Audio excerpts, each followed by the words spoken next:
Hai guys, selamat datang kembali di Angler Petaon.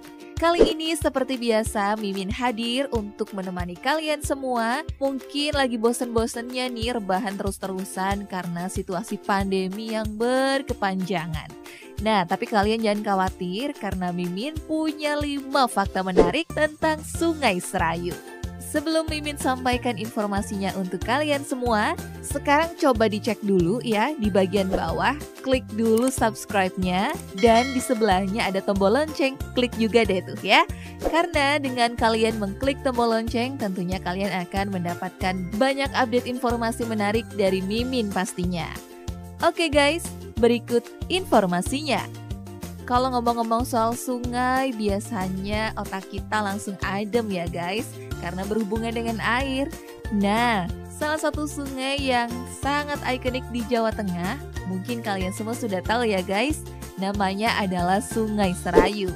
Sungai ini membentang sepanjang 181 km, melintasi 5 kabupaten yaitu Kabupaten Wonosobo, Banjarnegara, Purbalingga, Banyumas, dan bermuara di Kabupaten Cilacap guys. Perlu kalian ketahui, Sungai Serayu menjadi salah satu sumber penghidupan masyarakat sekitarnya. Dan sungai ini dulunya disebut dengan Ciserayu yang ternyata punya fakta menarik yang sayang banget kalau sampai kalian lewatkan. Faktanya apa saja? Pertama adalah Tuk Bimalukar. Konon pada zaman dahulu, asal mula mata air Sungai Serayu berasal dari Tuk Bimalukar yang berada di dataran tinggi Dieng. Asal mula mata air ini dikaitkan dengan sosok Bima Pandawa yang berlomba membuat sungai melawan Kurawa. Tuk Bimalukar merupakan petirtaan kuno dari masa Mataram Hindu yang mata airnya dipercaya sebagai titik awal Sungai Serayu ini guys. Mata air ini berada tepat di sebelah utara jalan ke kawasan dataran tinggi Dieng. Nah, siapa nih di antara kalian yang belum pernah ke Dieng? Ngomong-ngomong soal kata tuk, dalam bahasa Jawa berarti mata air. Jejak kepurbakalaannya pada masa modern hampir sirna guys. Sayang banget ya karena saat ini tersisa hanya 2 jaladuara atau pancuran air yang masih berfungsi untuk mengalirkan air. Saat mungkin keberadaannya terkait dengan kompleks Percandian Dieng yang berada sekitar 1 km dari tapak situs ini dan berfungsi untuk penyucian diri sebelum berkunjung ke kompleks candi guys.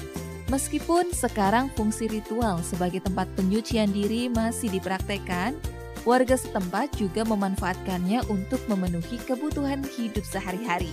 Sangat bermanfaat ya. Dan yang kedua adalah sumber kehidupan. Sungai Serayu menjadi salah satu sumber kehidupan masyarakat loh guys. Sungai ini menjadikan lahan-lahan sekitar sungai menjadi lebih subur. Selain itu, Sungai Serayu juga menghasilkan pasir dan batu di sepanjang aliran sungai, sehingga banyak penambang pasir yang bisa mengambilnya. Air irigasi dari Sungai Serayu juga menjadikan Kabupaten Banjarnegara sebagai daerah yang kaya hasil perikanan darat. Air yang jernih, pemandangan yang indah, dan bagian hulu membuat sungai ini sangat potensial dikembangkan sebagai salah satu tujuan wisata yang menarik pengunjung. Saat ini sudah banyak berdiri saung dan rumah makan sepanjang sungai, sekaligus dijadikan tempat wisata air loh. Dan yang ketiga adalah Bendungan Jenderal Sudirman. Dahulu pada tahun 1989, Presiden Soeharto meresmikan Bendungan Panglima Jenderal Sudirman guys. Bendungan ini juga disebut dengan Waduk Merica, yang sejatinya difungsikan sebagai pembangkit listrik tenaga air yang melayani area Jawa dan Bali guys. Wow, luas sekali ya. Dan seiring berjalannya waktu juga, waduk ini sangatlah membantu para petani guys. Salah satunya digunakan sebagai sarana untuk menstabilkan aliran air irigasi menuju sawah-sawah yang terbentang di wilayah Banjarnegara.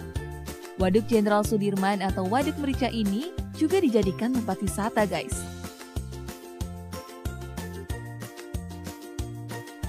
Yang keempat, rafting. Sungai Serayu sangatlah ikonik dengan kegiatan raftingnya, khususnya di daerah Banjarnegara. Arum Jeram Serayu merupakan destinasi wisata yang sangat populer guys. Rafting atau arum jeram ini menyusuri Sungai Serayu yang sepanjang rutenya disuguhkan pemandangan ciamik guys. Tebing dan bebatuan ditambah suara derasnya sungai menambah kesan eksotis Sungai Serayu ini. Aduh, jadi pengen liburan ya rasanya. Dan yang terakhir adalah di tepian Sungai Serayu. Sungai Serayu ini juga dijadikan tema dalam lagu legendaris Keroncong loh guys. Ayo, ada yang baru nggak nih? Pada tahun 1940-an, komponis legendaris Banyumas R. Suteja terinspirasi oleh Sungai Serayu. Dia menciptakan lagu keroncong yang berjudul Di Tepinya Sungai Serayu. Suteja menggambarkan aliran airnya sebagai tirta kencana, perlambang bahwa airnya begitu jernih dan menjadikan sumber kemakmuran. Sungai Serayu mengirimkan sedimentasi humus yang membuat bantarannya subur dan begitu berharga bagi petani.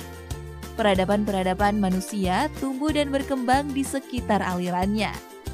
Kalau melihat kondisi Sungai Serayu yang sekarang sepertinya sudah berbeda ya guys. Pencemaran menjadi masalah utama yang menghantui Sungai Serayu. Dan untuk itu Mimin mengajak kita semua supaya menjaga lingkungan sungai guys. Dan itu dia tadi 5 fakta menarik tentang Sungai Serayu.